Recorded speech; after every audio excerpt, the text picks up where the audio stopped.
Welcome everyone. Thanks for joining us today for our 7th Talks Live presentation. I know some of you have been part of these presentations before, so welcome back. And if you're new to joining, welcome on board. Today we're presenting on the adaptive pathways evaluation approach that we have been working on and developing on several of our projects. So today I'll go through a few of the slides that I've prepared in discussing this approach. I'll use a couple of case studies, and there'll be an opportunity to have a bit of a Q&A at the end. We'll also have a couple of polls along the way just to test your understanding of the topic and where you sort of come from or your approach to the topic as well. There'll be a couple of polls and a couple of chats at the end, and you can use the platform, the Zoom platform, and you'll be prompted when appropriate. Okay. So as I mentioned, this is the 7th of our presentation talks, live presentations. They are all available online, and we'll share both the video as well as the text and the slides for you to have a look at later on and share amongst your colleagues as well. Before I begin, I would like to acknowledge the traditional custodians of the lands and waters across Australia where we conduct our business. Marsden Jacob Associates has a long history of working with both land and water, which I know has a lot of meaning to the Indigenous people of Australia, and we pay our respects to the ancestors, elders, past, present, and leaders emerging. I am speaking to you from Wajak Noongar country in Perth. So before you begin, a quick poll. I think it's always a good opportunity to sort of get an idea of your attachment or your sort of level of expertise in this area. So a couple of quick polls to just sort of test your knowledge. What is your level of experience with infrastructure investment techniques? So a couple of options there: completely new, some, and expert. And then the second one, based on your experience, what are the key elements that are useful for decision makers? And again, if you sort of worked in this space for a while, you would have probably seen perhaps various hold points or various bottlenecks in the process. And it's always interesting to know where those are and you know, where we have sort of evolved or developed techniques and tools to release some of those bottlenecks as we've developed or improved our thinking in this space. So please participate in the poll. It should pop up on your screens now, and we'll have a chat and discuss the results of the poll at the end of the Q&A.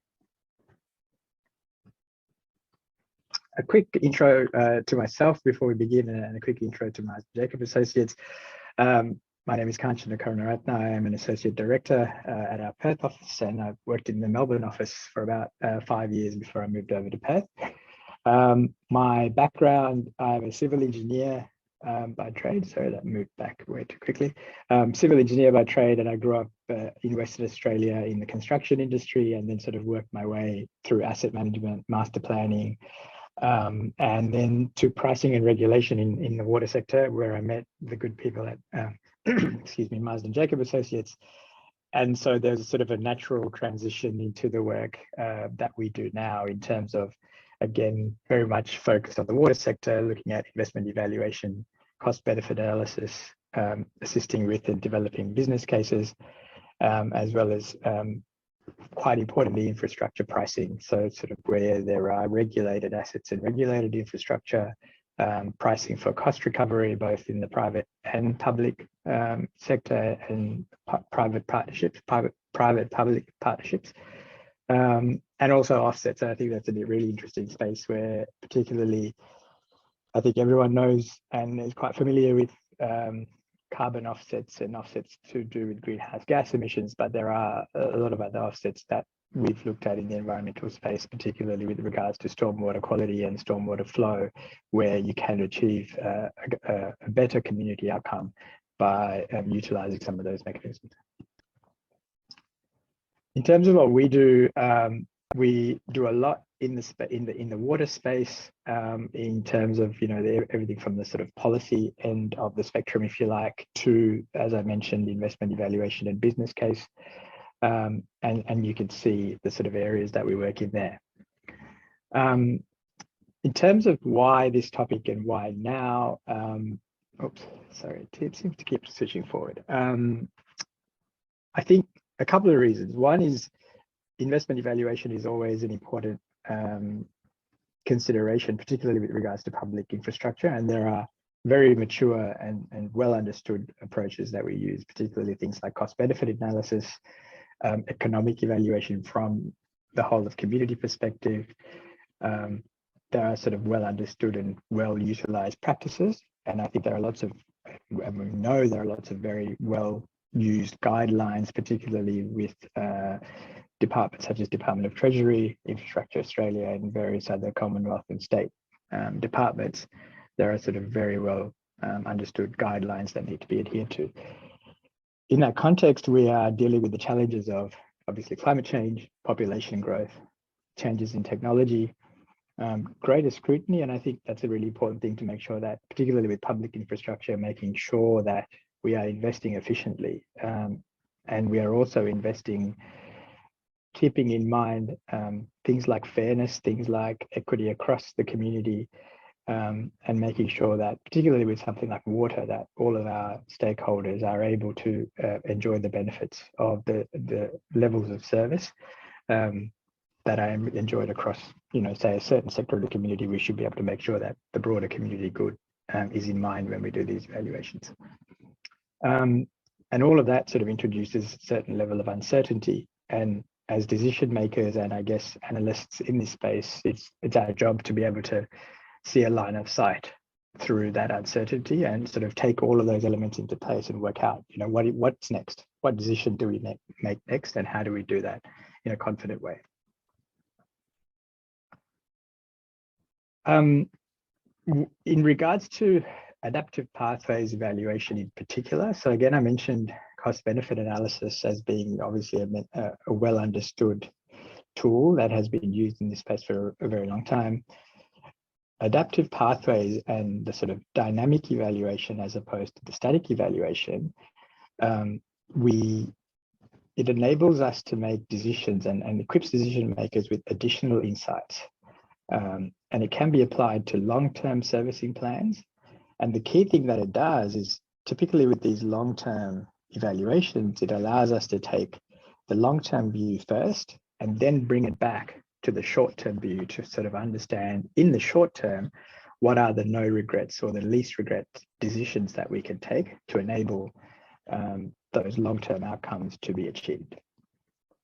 The other important thing, the last dot point there, it is important, or it is able to be applied at the different stages of planning, and it is scalable. So I think that's one of the sort of key messages that I think I want you to take away from this presentation, is that it can seem like a very complicated and difficult evaluation technique, but we shouldn't shy away from being able to take it apart, or take spare parts, if you like, and customize that to suit in line with the guidelines. So I think that's a key thing that we want to make sure that we do and say that we are able to do, because that's an important thing, because sometimes it can be unwieldy and you sort of shy away from having a go at it at all, but that's not the case. And then just a couple of images on the right hand side is just to highlight this is something that we have been doing and has been done. So those images are from the Western Sydney Master Plan document that's online, and sort of our involvement in evaluating adaptive pathways started with the Western Sydney Master Plan work, where we did the traditional CBA and static evaluation, and we were able to actually map forward a few of these adaptive pathways, which enabled decision makers to take some good decisions in the short term. Again, that enables the outcomes in the long term. So what we'll discuss, I'll use a couple of case studies to highlight how we have applied this technique over the last few years. I'll use an urban example and a rural example. Anything that's confidential obviously has been redacted for the purposes of confidentiality, but it'll enable us to take a good look at a couple of different ways that we can apply this and then we'll take some questions and have a bit of a discussion about it at the end. So one example is an urban example where it's a urban growth. So how do you service water cycle assets, or how do you invest in the space to cater for urban growth? And the second one is around rural example, looking at how do you invest efficiently to cater for expectation of demand in the future. A couple of key differences, again, between the adaptive pathways and the static CBA, if you like. So I call this the traditional CBA. I sort of view it as a static view of the world, in where the left hand side of the example, again, many of you working in this space would have seen this before. It is an evaluation that considers costs and benefits from a whole of community perspective, and we want to have a look at costs and benefits that are both direct, so market costs and benefits are things like pipes, pumps, value of the selling a kiloliter of water, or whatever else that you're developing. So the market costs and benefits, as well as the indirect, so sort of avoided system costs and externality costs and benefits as well. So where there might be, for example, health related or amenity related costs and benefits, costs and benefits resulting from improvements in receiving waterways or the environment, as well as costs and benefits resulting from increased or decreased emissions in greenhouse gases. So that's just a very short list of some of those externality costs and benefits. But again, the intent of the cost benefit analysis is to evaluate those from a whole of community perspective. It typically also, we are prescribed to do that over a long period, so over a 30-year period, and then we come up with something like this on the right-hand side, where we normally have, costs on the bottom, benefits on the top, and we're able to evaluate a benefit cost ratio with respect to a base case. We won't go too far into that, but effectively, I think everyone might know what this looks like and what we do here. So we typically call that a static view, and is traditionally what a CBA comprises of. In the adaptive pathway view, we have a look at how those pathways evolve over time. So that chart on the left-hand side shows how the costs, so we're just looking at costs in this particular example, how they actually grow over time and where there might be differences, particularly in the initial years, between those pathways where you might be able to switch. And the key question we ask there is to say, what must be true for us to transition from the base case to the other pathways? So if we're taking an evaluation forward, what is it that must be true for us to actually move from the current state and the base case in the future to a better pathway, or a pathway that delivers the outcomes we require, and what must be true? So that's the sort of key essence, if you like, of the adaptive pathway evaluation approach. So switch over to the urban water example now. So here, I'll set it up fairly quickly so we'll have a bit more time at the end to discuss in the Q&A in detail. The key outcomes, I guess, for the urban water example is, as I've shown here, increasing population. You've got the challenges of a drying climate, and we want to make sure that we are achieving the livability outcomes. We are minimizing heat stress. We want to try and maintain things like the tree canopy, and also protect waterways, at least protect or maintain the quality of these waterways and improve where possible. So essentially, it's the sort of classic outcomes, if you like, that need to be achieved in developing, particularly in greenfield sites, in an urban form. And then you have the opportunities that arise from that. So for example, building in things like circularity or circular economy principles in terms of waste management and energy management, keeping water in the landscape using integrated water cycle management, and again, using technology to be able to actually better manage and optimize your systems. So in that context, this particular example, I'll move fairly quickly to the actual detail of how this was structured, because that allows us to discuss the adaptive pathways approach. What we found when we did this traditional evaluation was that there were two strategic directions that needed to be resolved in order to enable us to actually move forward into those better outcomes. So again, we can discuss this a little bit later in more detail, but broadly, there were two strategic directions up front. it was the option to use the existing facility. It's a treatment facility, a wastewater treatment facility, or to construct a new treatment facility. And they enabled us to build the same 3 pathways, if you like, that can achieve similar outcomes, but they were going to be split up in the initial stages of the project because of this decision up front. So when we evaluated that, this is what the evaluation looked like. So you had pathway 1, which was the base case, and then you had pathway 2, 4 under the existing facility, and you had pathway 2 and 4 under the new facility. What it showed us was pathway 2 was efficient, and pathway 4 was pathway 2 was efficient whether you did it on both the existing or new facility, and pathway 4 was only efficient under the new facility. So it knocked out pathway 4 under the existing facility.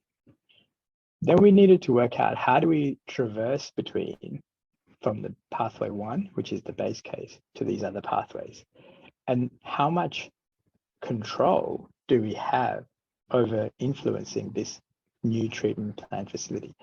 And what it turned out, or what we found, was that the current project team actually had very little influence over that, the development of that new facility. So in other words, it was an external factor that had to be resolved, which had a huge influence on the current project, but you couldn't really control it.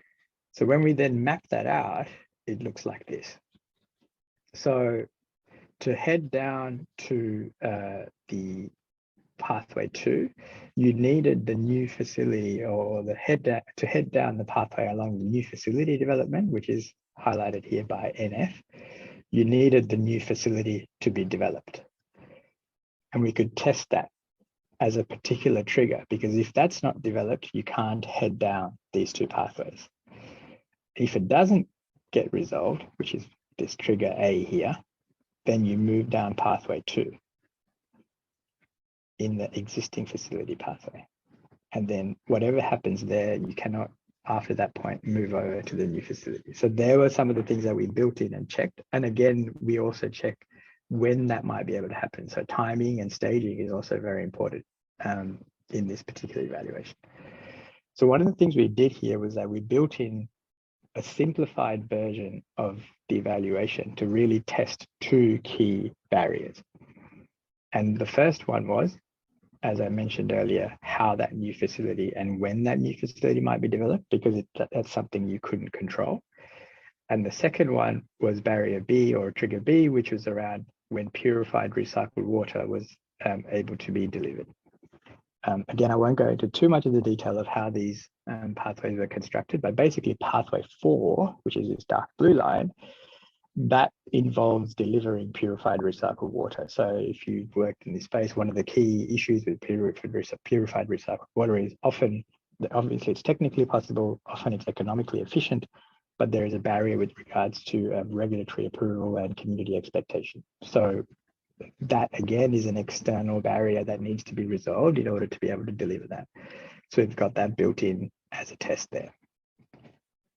And what the evaluation showed us was that you could progress down pathway 2, so you could already move away from the base case to pathway 2 under the existing facility, and then you had up to 2031 for the new facility to be developed, and at that point you can switch to pathway 2NF, the new facility, and then along there you had we again tested about 2035. So again, that's based on stakeholder information, when purified recycled water might be approved.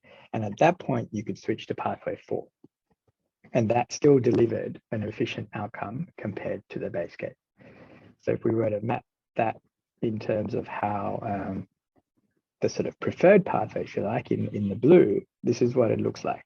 So you had up to 2031 to influence, because it's not something in your control. You can actually try and influence and say, to do this efficiently, we've got up to 2031 to get that new facility built.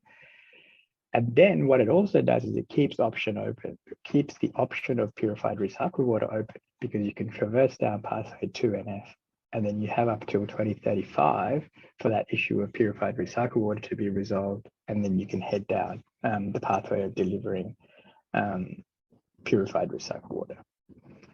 So in terms of that no regrets, if you go back to that no regrets approach, you can see that you can progress down pathway 2, and you can be confident that you're on an efficient pathway. Then you have until 2031 to try and influence the new facility, because that releases additional efficiency. And then once you progress down that pathway, you can also be confident that going down 2NF is still efficient. You're still okay. You're better there than you're going down here, or you're indifferent to that. And then you can switch to pathway 4NF. What it also showed us was if you wait without the new facility, then you can still technically deliver purified recycled water, so pathway 4, but it becomes economically inefficient. It's far more costly to wait. So you really want to influence and get up to this pathway and not wait for this. So there's some of the sort of key insights that decision makers found really interesting and valuable as a result of going and extending that traditional CBA and applying this adaptive pathways approach. Okay, we'll leave the urban example there. And again, we'll do a quick little poll here.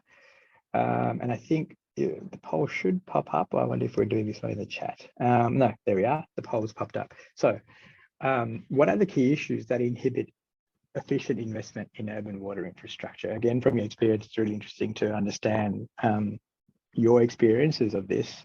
We sort of spend a lot of our time in this space and certainly have our views in this, but really interesting to understand what you think. Please participate with the poll on your screen, and we'll have a chat about it at the end. Okay, and while you do that, I'll move on to the rural case study. Again, the context is very similar in that in the rural example, the key difference here, I think, is that the risk of expected demand is much higher in the rural example. And I think that's an important thing to highlight, looking at the contrasting differences between the urban example and the rural example, is that in the urban context, timing and staging is really important, but you know the urban environment is quite likely to grow. So you might be a little bit early or a little bit late, but over a 30-year period, it's not perhaps going to be that material if you're late by a few years or early by a few years. Sorry, if you're early by a few years, it's better. If you're late, it's probably not so good. But in the rural example, you're often providing water supply to irrigation customers or industrial customers, where there might be a switch or a change in expected demand quite quickly, and you might invest in particular expectations of water supply, which may not come to fruition due to various macroeconomic factors, market factors, and so on and so forth. Initial investments may not come out as expected, and so whatever you've invested may be result in stranded assets and so on and so forth. So that risk is much higher in the rural context. And what we developed here in a project with Sunwater enabled Sunwater to actually have a look at the same approach but applied in the rural context for their irrigation assets. Whereas here, again, the demand assessment takes a much more there's much more scrutiny in understanding demand and a more of a probabilistic approach to understanding demand, strategic assessment of the options available, then a shortlisting of the options, and then again, stage 4 here, as I've shown, the adaptive planning and pathway modeling, which then they can use to actually develop business cases and move forward with project briefs based on the shortlisted evaluation. So this is sort of a 5-stage approach that we've shown here, again, developed with Sunwater for their evaluation processes. And I think, again, this has been really valuable because it takes that traditional static view of the world and really focuses in on, in the short term, what are the key decisions that you have in front of you that enable the long-term outcomes to be achieved. So in this case, long-term expectations and demand, how do you de-risk yourself in the short term and still invest to achieve the expectations of long-term demand, but reduce your risk of stranded assets? So again, here, I think it's important to highlight the demand, the expectation of future demand, and applying, say, for example, a probabilistic approach to understanding demand, which was done for this particular evaluation. And you can see here in the shape of this curve, what's happening here is that you have this sudden uptick, or quite a quick uptick in expectation of demand. In this particular example, there was an expectation that the current crop would switch from sugarcane to macadamia, so a much more water-intensive crop, and Sunwater had information around, particularly for that scheme, that the growers would switch to that particular crop, so the expectation of demand was much higher than what's currently being seen in that particular scheme. So the key thing there is, a question there is, how do you actually invest in that particular scheme to cater for that demand? Do you have capacity available and infrastructure available? How do you invest efficiently to cater for that uptick? And also, how do you de-risk yourself so that should that expectation not come to fruition, that you're okay with what you've invested in the short term? And again, the evaluation results, I'll quickly move over to the results of that. Similar to what I highlighted in the urban context, we were able to map the key decisions that were available to them in the short term to try and achieve servicing that expected demand. So this stylized chart, what it shows you is the dotted lines show you the expectation of demand. And again, there was a probabilistic approach to understanding the demand. So you had a median, more likely expectation of demand, which is the middle curve, a high-end P90 expectation of demand up the top, and then a P10 or a lower bound expectation of demand down the bottom. And we were able to map the infrastructure and non-infrastructure, excuse me, investments to actually try and achieve around that P50 or the more likely demand. Importantly, we were able to evaluate two key decision points that they had available to them. So one was around investing in generically a smaller storage or a larger storage that they could build to cater for that uptick in demand. And we were able to evaluate that either currently they didn't need additional water plan approval to actually deliver a smaller storage, but to deliver the larger storage, they need additional water plan approval. So the key question was, do you wait and do you try and seek that additional approval and construct the larger storage, or do you build the smaller storage now and then look to add additional storages along the way? So there were no barriers to building that additional smaller storage currently, but there was a barrier to build the larger one. And again, the evaluation showed us that you were better off waiting. They were better off waiting and delivering that larger storage, and in the interim seeking approval rather than building that smaller storage now.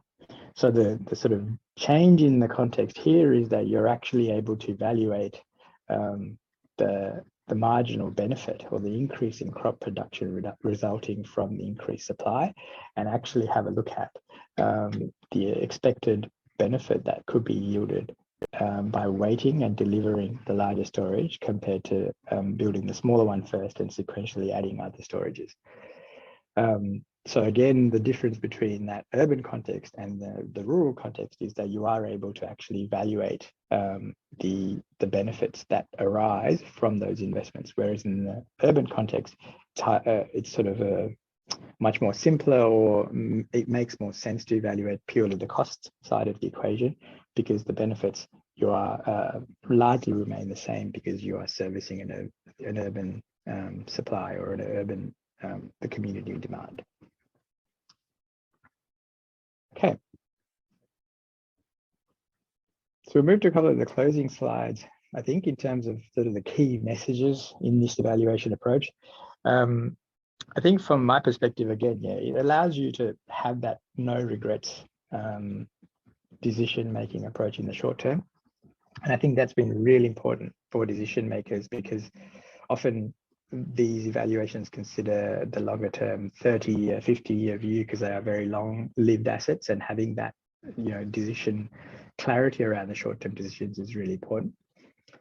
It is customizable. So I think again, those of you who work in this space, you'll already recognize that this approach is based in, or it's grounded in, real options analysis theory, and it's very common or included in many of the guidelines. If you look in the New South Wales Treasury guidelines, for example, it outlines the value of considering real options analysis.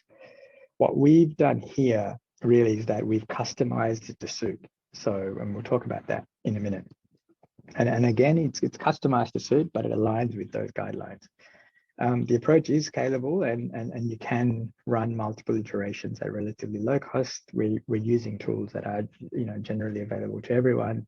It really is about customizing and sort of understanding the logic up front, and there's a lot of value in doing that.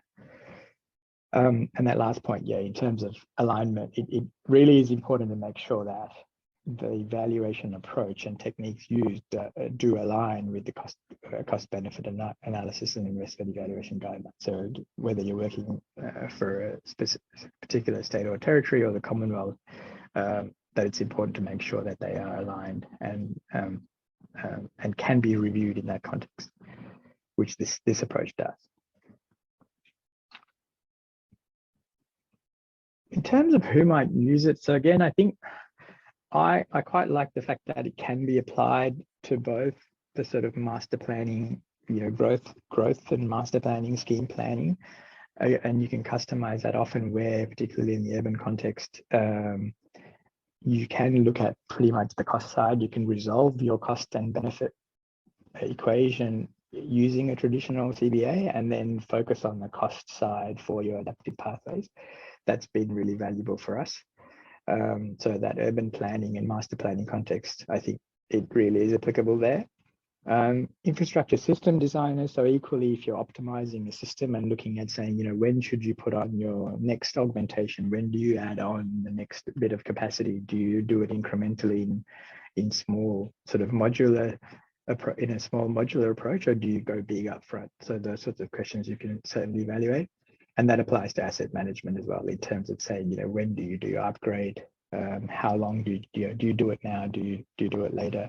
You can sort of take apart that problem and evaluate that using this approach. And again, I think it's the same. The same can be applied to treatment plant planning and production. So, for example, if you look at a treatment plant, say such as large-scale treatment plants, such as the Western Treatment Plant in Melbourne or Bondi Treatment Plant in Sydney. In terms of looking at capacity upgrades or asset management upgrade, having a look at how long should you be waiting and when can you do it? When can you do it in a more modular, sequential way, or do you need to do a large investment upfront? You can sort of really customize that. I think perhaps the most useful, or the sort of you can get into the most detail at that sort of treatment plan level or production plan level. And then the last thing is around infrastructure investors. So really, the key outcomes of this really comes down to this. Someone has to make a call in terms of releasing funds to make a particular investment. Often it relies around, purchasing land, or saying just a detailed design and a market approach to a particular large bit of infrastructure. So clearly the investors would be very interested in the outcomes of this evaluation. Okay. Some parting insights. So I think this is sort of my take on this, and I think working in this space for a long while, and our colleagues often talk about this, the key insight here is that the model doesn't decide for you. And quite cheekily, I've put in the AbSculpt image there. If you recall, I think back in the 90s, early 2000s, if you were old enough to own a credit card, you probably bought one of these. And one of the key things that they talked to you about was you buy one of these and you can have washboard abs in 6 weeks. And the bit that they didn't tell you was that you needed to actually put in the effort and actually do some physical exercise. And it actually, takes effort to get those washboard abs. So really, no matter how sophisticated the model ultimately doesn't decide for you, it really is an input to your decision making. And you should customize that to suit. So again, if you look at the theory, that other image on the right-hand side, if you look at real options analysis, one of the things you see is the decision trees and so on and so forth. this can become an unwieldy problem if you let it become that. So, and that might suit in certain contexts. You might want that kind of tree diagram and a really complicated model. It really is important to spend some time up front and set up the logic of the problem and to customize that to suit. Similarly, with a probabilistic approach, so often in real options analysis, you might apply a probabilistic approach to your payoffs or your results and the likelihood of achieving those outcomes. In some contexts where you're looking at, say, for example, commodity prices, that might be appropriate. In another context, say, for example, the urban context that I highlighted, where you're looking at policy and regulatory barriers, a probabilistic approach may not be that useful. It's quite a binary result. Either you get approval or you don't, and you sort of try and have a look at your best judgment in terms of when that might occur. So introducing that third dot point, introducing the appropriate level of complexity based on the information available, I think is really, really important. Again, you rely on the expertise of your project team and your analysts to be able to set up that logic up front, and that I think is really, really important to do. And it enables the last dot point. I think again, it enables the key decisions in the short term, and particularly in long-term planning or any planning, it's important to understand and keep in mind that, you know, you're doing this in an iterative way. And that little squiggly diagram, that's my Photoshop skills to show that growth occurs in this sort of squiggly way, which is to say that you're kind of doing these cycles and growing and hopefully in an upward trend, but sometimes it might be that you're going a little bit backwards to move forward, and that's okay. You often make a decision in the short term, particularly with things like, say, price submissions or annual budget setting, where it's an annual or a 5-year cycle, but you're looking at very long-lived assets that might have 30, 40, 50, or over 100-year assets when we're looking at civil infrastructure. So it's really about saying, you know, evaluate something, keep that knowledge with you, and then add that to the next time you do it. So sort of knowledge, continuing to build on that knowledge and continuing to iterate is a really important thing, irrespective of the model you use and the techniques you use. Okay, I think that's it for the presentation itself. In terms of the team, we have a very well-equipped, experienced, and very passionate team of experts in this space who I'm very lucky to work with. So please get in touch with any of these topics. We spend a lot of our time evaluating these and speaking and talking and dissecting these evaluations amongst ourselves. So yeah, we'd be very welcome to have a bit more of a discussion with you about this at a later stage. Thanks very much for coming along and participating. We've really enjoyed doing these webinars and sharing this information with you. Our next one will be in September. And if you have missed one, they are recorded and we do share both the presentation and the recording on our website. You can visit that through the link there. And as I mentioned, this is the 7th one. So we've done 6 as listed there before. And you're welcome to go online and have a look at any or all of those. Thanks very much again, and we look forward to see you again soon.